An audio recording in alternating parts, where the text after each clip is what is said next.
CM Siddaramaiah ವಿರುದ್ಧದ ಮುಡಾ ಪ್ರಕರಣ ಮಹತ್ವದ ತಿರುವನ್ನು ಪಡ್ಕೊಂಡಿದೆ. ಮಹತ್ವದ ಬೆಳವಣಿಗೆಯಲ್ಲಿ ಏನು ಬದಲಿ 14 ನಿವೇಶನಗಳನ್ನು ಪಡ್ಕೊಂಡಿದ್ರು ಸಿಎಂ ಸಿದ್ದರಾಮಯ್ಯ ಪತ್ನಿ ಪಾರ್ವತಿಯವರು ವಾಪಸ್ಸು ಕೊಡುವಂಥ ನಿರ್ಧಾರವನ್ನು ಮಾಡಿದ್ದಾರೆ. ಅಷ್ಟೇ ಅಲ್ಲ, ಈ ಬಗ್ಗೆ ಮೈಸೂರು ನಗರಾಭಿವೃದ್ಧಿ ಪ್ರಾಧಿಕಾರಕ್ಕೆ ಪತ್ರವನ್ನು ಸಹ ಬರೆದಿದ್ದಾರೆ. ಭಾವನಾತ್ಮಕ ಪತ್ರವನ್ನು ಬರೆದು ವಾಪಸ್ ತೆಗೆದುಕೊಳ್ಳಿ ಅಂತ ಹೇಳಿದ್ದಾರೆ. ಈ ಬಗ್ಗೆ ಮಾತಾಡಲಿಕ್ಕೆ ದೂರದಾರಂಥ ಸ್ನೇಹಮಯಿ ಕೃಷ್ಣ ನಮ್ಮ ಜೊತೆಗಿದ್ದಾರೆ. ಸೊ ತಾವು ನೋಡಿದ್ರಿ, ಈಗ ಸಿದ್ದರಾಮಯ್ಯ ಅವರ ಪತ್ನಿ ಏನು 14 ಬದಲಿ ನಿವೇಶನ ತಗೊಂಡ್ಕೊಂಡಿದ್ರು, ತಮ್ಮ ಒಂದು ಹೋರಾಟ ಅದರ ವಿರುದ್ಧ ಇತ್ತು, ಅದನ್ನು ವಾಪಸ್ಸು ನಗರಾಭಿವೃದ್ಧಿ ಪ್ರಾಧಿಕಾರಕ್ಕೆ ಕೊಡ್ತೇನೆ ಅಂತೇಳಿ. ಸರ್, ನಮ್ಮ ಮೂಲ ಉದ್ದೇಶ ಏನಿತ್ತು, ಹೋರಾಟದ ಉದ್ದೇಶ ಅದು ಮುನ್ನುಡಿಯಾಗಿ ಒಂದು ಪ್ರಕ್ರಿಯೆ ನಡೆದಿದೆ.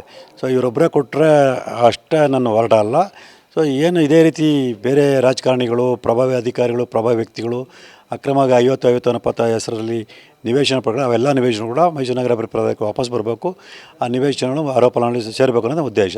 ಸೊ ಇದಕ್ಕೆ ಮುನ್ನುಡಿಯಾಗಿ ಮುಖ್ಯಮಂತ್ರಿನೇ ತಮ್ಮ ತಪ್ಪನ್ನು ಒಪ್ಪಿಕೊಂಡು ನಾವು ನಿವೇಶನ ಪಡೆದ ಅಕ್ರಮ, ಹಾಗಾಗಿ ಇದು ವಾಪಸ್ ಕೊಡ್ತೀವಿ ಅಂತ ಹೇಳಿ ಒಂದು ಮಾದರಿಯಾಗಿ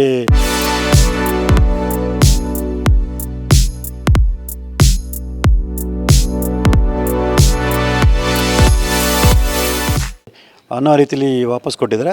ಸೊ ಇದೇ ರೀತಿಯಲ್ಲಿ 50 ರೂಪಾಯಿ ಯಾರು ನಿವೇಶನ ಪಡೆದಿದ್ದಾರೆ, ಸೊ ಅವರೆಲ್ಲ ವಾಪಸ್ ಕೊಟ್ಟುಬಿಟ್ರೆ ಸೊ ಇನ್ನೂ ಹೆಚ್ಚಿನ ಬೆಳವಣಿಗೆ ಆಗುತ್ತೆ. ಒಂದು ಕಡೆ ಲೋಕಾಯುಕ್ತ ತನಿಖೆ ನಡೀತಾ ಇದೆ, ಮತ್ತೊಂದು ಕಡೆ ಜಾರಿ ನಿರ್ದೇಶನಾಲಯಕ್ಕೂ ಸಹ ತಾವು ಒಂದು ದೂರನ ನೀಡಿದ್ದೀರಾ.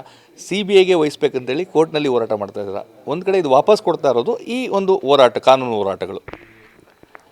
ಸರ್ ಅದೇ ಸರ್, ಈಗ ಯಾವುದೇ ತನಿಖೆ ಸಂಸ್ಥೆ ತನಿಖೆ ನಡೆಸಿದ್ರು ಕೂಡ ಆರೋಪ ಸಾಬೀತುಪಡಿಸೋ ಹಿನ್ನೆಲೆ ತನಿಖೆ ಮಾಡಬೇಕು.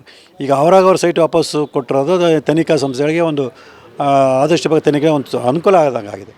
ಹಾಗಾಗಿ ಮುಂದಿನ ದಿನಗಳಲ್ಲೇ ಯಾವುದೇ ತನಿಖೆ ಸಂಸ್ಥೆ ತನಿಖೆ ನಡೆಸಿದ್ರು ಕೂಡ ಆರೋಪ ಸಾಬೀತಾಗುತ್ತೆ ಅನ್ನೋದು ನನಗೆ ಆಗಲೇ ಮನವರಿಕೆ ಆಗಿಬಿಟ್ಟಿದೆ. ನಾನು ಇಷ್ಟು ಬೇಗ ಈ ಥರ ಎಲ್ಲ ಬದಲಾವಣೆ ಆಗುತ್ತೆ ಅಂತ ನಿರೀಕ್ಷೆ ಮಾಡಿರಲಿಲ್ಲ. ಸೊ ಅನಿರೀಕ್ಷಿತವಾಗಿ ಬೆಳವಣಿಗೆ ಏನಾಗಿದೆ, ಅದು ನನ್ನ ಹೋರಾಟಕ್ಕೆ ಮತ್ತಷ್ಟು ಬಲವ ಸಿಕ್ಕಂದಾಗಿದೆ.